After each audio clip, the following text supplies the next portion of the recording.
किसी छोटे से गांव में रघु नाम का एक दर्जी रहता था।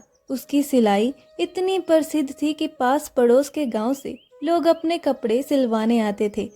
रघु ना केवल अपनी कला में निपुण था, बल्कि वह ईमानदार और दयालु भी था। उसका स्वभाव इतना सौम्य था कि हर ग्राहक उसकी तारीफ किए बिना नहीं रहता था।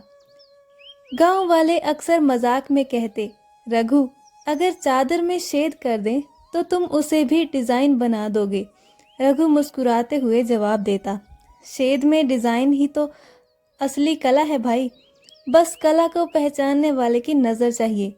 रघु का ये जवाब सुनकर हर कोई हंस पड़ता, लेकिन रघु के मन में एक बात हमेशा रहती थी, कपड़े का सम्मान और ग्राहक की संतुष्टि सबसे ज़रूरी है। यही सोच उसे हर दिन मेहनत करने के लिए प्रेरित करती थी। एक दिन गांव के सबसे अमीर लेकिन कंजूस और चिड़चिड़े व्यापारी लाला हरि प्रसाद रघु की दुकान पर आए। वह हमेशा छोटी छोटी बातों पर बहस करने और दूसरों को डराने के लिए मशहूर था। लाला ने दुकान में घुसते ही कहा, रघु सुन, मेरे लिए एक कुर्ता बनाना है, लेकिन ध्यान रखना कपड़ा बहुत महंगा है, इसे खराब किया तो तुम जानोगे। उसका गुस्सैल चेहरा और चुपते शब्द सुनकर रघु ने मन ही मन सोचा, हे भगवान, ये आदमी तो कुर्ता क्या मेरी नाक की सिलाई भी उधेड़ने को तैयार है। लेकिन रघु ने मुस्कुराते हुए कहा, लाला जी आप निश्चित रहिए, आपकी उम्मीद से भी बढ़िया कुर्ता बनाऊंगा। लाला ने एक शानदार रेशमी कपड़ा रघु को दे दिया और कहा, इस कपड़े की कीमत तुम्हारी दुकान के बराबर है, इसे संभाल कर रखना। रघु ने कपड़ा संभालते हुए मन में कहा, ये आदमी मुझ पर शक क्यों कर रहा है, लगता है आज परीक्षा का दिन है।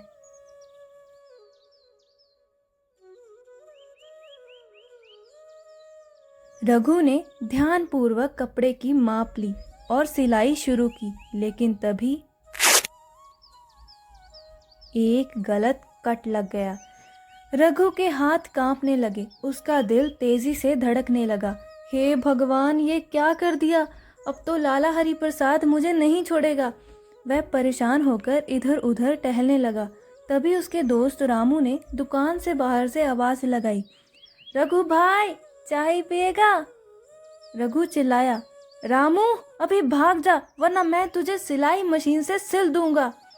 रामू ठहाका मारकर हंसा और बोला, लगता है बड़ा गुस्सा है, कोई गड़बड़ हो गई क्या? रघु ने गहरी सांस ली और सोचा, डरने से कुछ नहीं होगा, मुझे समाधान ढूंढना होगा। उसने कपड़े के कटे हिस्से को ध्यान से देखा और मन ही मन तय किया, गलती को कला में बदल दूंगा। रघु ने रात भर मेहनत की। उसने कटे हुए हिस्से पर ऐसी बारीक और सुंदर कढ़ाई बनाई कि वह कुर्ते की सबसे आकर्षक विशेषता बन गई। उसने सोचा, अब अगर लाला ने इसे पसंद नहीं किया तो मुझे सिलाई छोड़कर भागना पड़ेगा। अगले दिन लाला हरि प्रसाद कुर्ता लेने आया। उसका मूड हमेशा की तरह खराब था। सुन रघु, अगर काम ठीक नहीं हुआ तो मैं तुम्हारी दुकान बंद करवा दूंगा। रघु ने कांपते हुए कुर्ता लाला के हाथ में दिया। लाला ने कुर्ते को देखा और उसकी आंखें चौड़ी हो गई। ये क्या है? ये डिज़ाइन मैंने ऑर्डर नहीं किया था। रघु का दिल बैठने लगा। उसने ईमानदारी से कहा, लाला जी, सिलाई के दौरान थोड़ी गलती हो गई थी, लेकिन मैंने इसे सुधारने की कोशिश की। लाला का चेहरा अचानक लाल हो गया। गलती? मेरे महंगे कपड़े के साथ? तुम जानते हो ये कपड़ा कितना महंगा था? दुकान के अन्य ग्राहकों की सांसें थम गई। रामू ने फुसफुसाया, लगता है आज रघु की दुकान बंद हो जाएगी। लेकिन तभी लाला ने कुर्ते को फिर से देखा। वह चुपचाप उसे उलट पुलट कर देखने लगा। फिर उसने कहा, यह डिज़ाइन तो बहुत सुंदर है, गलती के बाद भी ऐसा काम करना आसान नहीं। चलो इस बार माफ़ किया, लेकिन अगली बार ध्यान रखना। लाला हरि प्रसाद का गुस्सा देखकर दुकान में खड़े ग्राहक हंसने लगे। रामू बोला, रघु भाई, अब तुझे जादूगर दर्जी कहना चाहिए। दूसरा ग्राहक बोला, गलती को कला में बदलने वाला दर्जी तो बस रघु ही हो सकता है। रघु ने हंसते हुए कहा, भाई, कला वही है जो गलती को खूबसूरत बना दे। इस घटना के बाद रघु का नाम पूरे इलाके में फैल गया।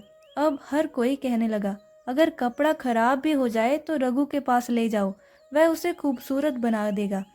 रघु की मेहनत और समस्या को अवसर में बदलने की कला ने उसे गांव का सबसे मशहूर दर्जी बना दिया। गलतियां जीवन का हिस्सा है, लेकिन असली हुनर इन्हें स्वीकार कर सुधारने में है। हर समस्या में एक अवसर छिपा होता है, जिसे धैर्य और ईमानदारी से पहचानकर सफलता में बदला जा सकता है। सच्ची कला वही है जो साधारण को असाधारण बना दे और कठिनाई में भी समाधान ढूंढे। मेहनत, ईमानदारी और साहस से न केवल समस्याओं का हल मिलता है, बल्कि समाज में सम्मान और प्रतिष्ठा भी हासिल होती है।